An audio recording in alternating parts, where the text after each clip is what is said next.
Hi there, these comments are for Alberto Jeronimo, and I am Michael, and you are one of the Catholic priests at the San Bernardino Diocese who has completed a pronunciation pretest for vowel and consonant sounds.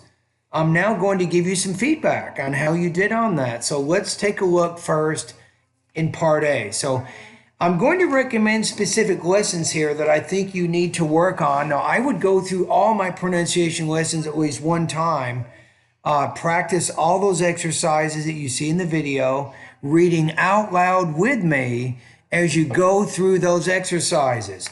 Here are the lessons I want you to focus on the most. Lesson number 7. The main thing here, make the O longer. Pot, boat. Lesson number 8, you got to focus on the pat, map, tack, and then pat, pot. So you're not clearly distinguishing between those two meaningfully distinctive vowel sounds. Lesson number 9, the diphthongs.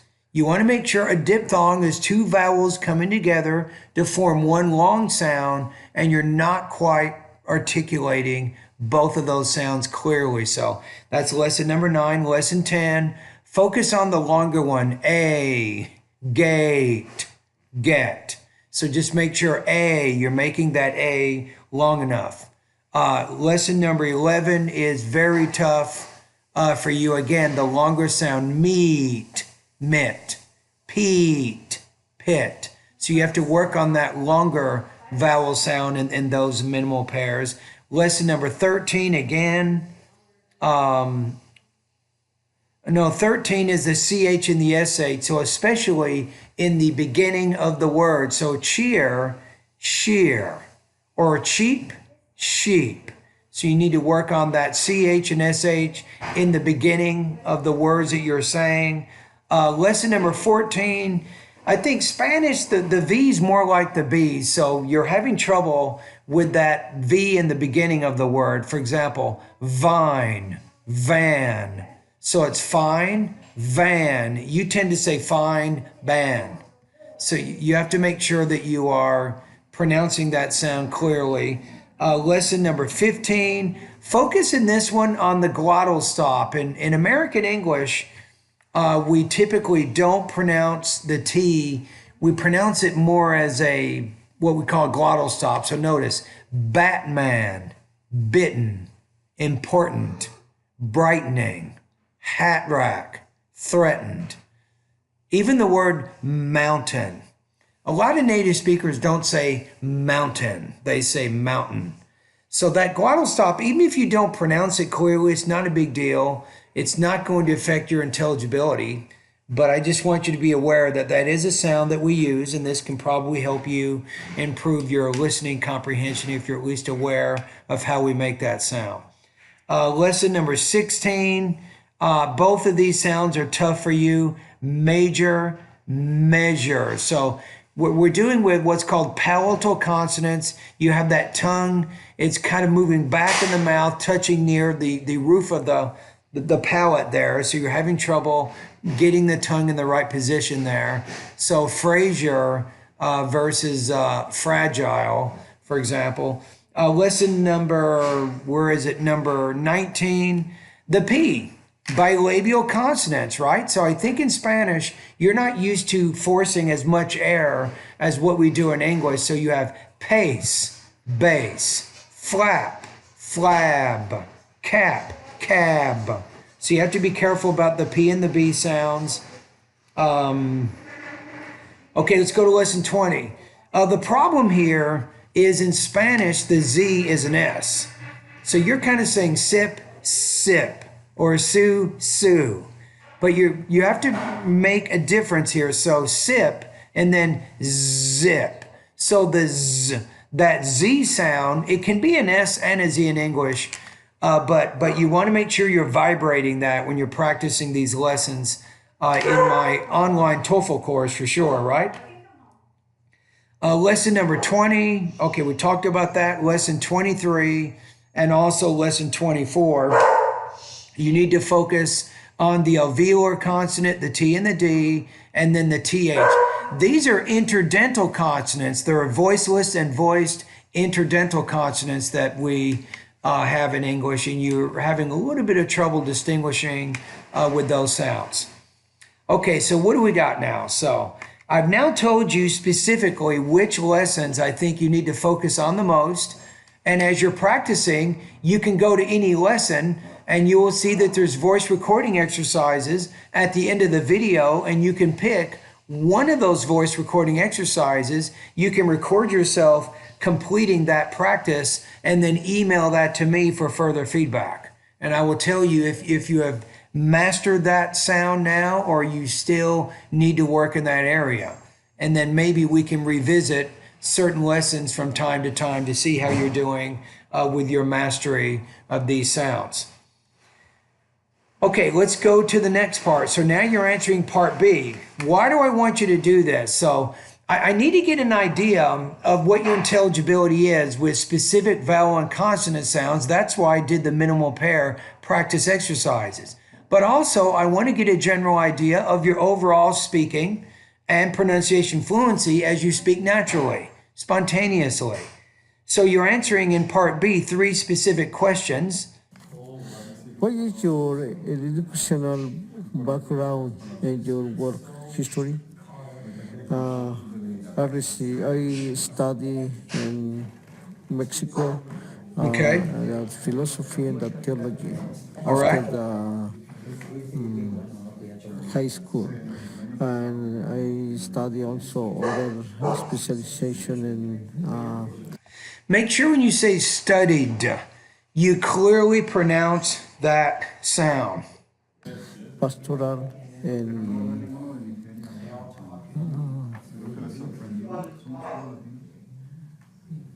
dogmatic theology. I received the ordination to the priesthood in August 3rd and 90. And I came to the General State 2002. I received different assignments in Chino, San Margamari, and Murrieta, San Marta, and Redlands, Holy Name of Jesus. All right. And I study a short time, and I would say I studied for a short time, blah, blah, blah. So sometimes when you're speaking, I call this telegraphic speech.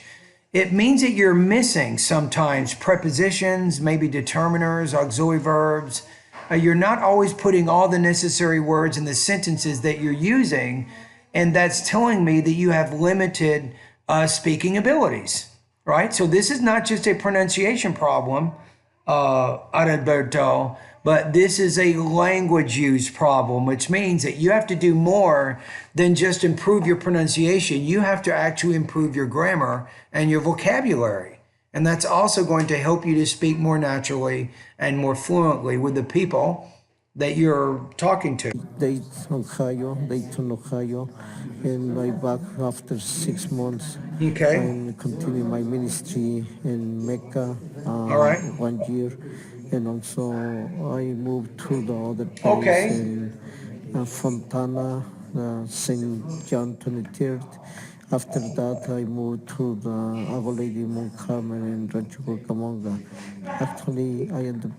Now here's part of when you're speaking, you'll say, well, after that, I moved to Rancho Cucamonga. So when you're speaking, you're kind of putting almost equal emphasis on all of your the words in your sentences, and you're kind of keeping a monotone, and that is not what we call natural English. So you need to also focus on changing the tone in the sentences that you utter, and that'll sound more natural to the people you're talking to. Now, of course, it's easy for me to say that, but it's harder to actually do that. And then the second part of my course, I will teach intonation patterns of American English. That will be part of what you will listen in my course. You'll listen to. But just being in my course is not enough, right? Here's my suggestions.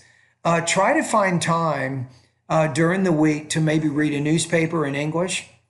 I think this is a good idea for you. I mean, obviously you can communicate and things, but I want you to really pay attention to the words and the grammar that you're seeing in those newspapers, and you want to try to imitate and copy some of that in your own speaking. Also, I think it would be good for you to watch TV if you can watch some news programs each day, maybe around dinner time, or if you're at someone's house visiting, if they're watching TV, pay attention to how the speakers are actually speaking English. And this exposure, both from reading and listening, it can help you to reduce your accent. So that's something that you can. The priest ministry in this parish. What is it important for you to improve your You want to say, why is it important for you? speaking and pronunciation abilities of American English? Because So here it's ability, not abilities, but abilities, English. my labor is the evangelization and serve to the community, bring to the graces, all the sacraments. This is the Okay. reason I need more English, especially for serve to the associate in North America. Okay. What do you hope to achieve in this course, especially for support and help to the diocese for continuing the service to the Catholic Church, Okay. for bring to the values and help to the people for success and ground to friendship with Jesus, and also the doctrine and the life of the Christianism for them. Thank you. Have a good day. All right. And thank you, Father, for completing this pretest. So your intelligibility score right now, I'm going to put you at about 2.0 out of 7. And I will attach the intelligibility scale to this email so you can understand a little bit more about your overall speaking and pronunciation fluency of American English. With practice, Father, you definitely can improve your speaking and pronunciation. However, you have to put yourself into positions in which you hear and you read English. And the more of this type of exposure you get, the more improvements you're going to make.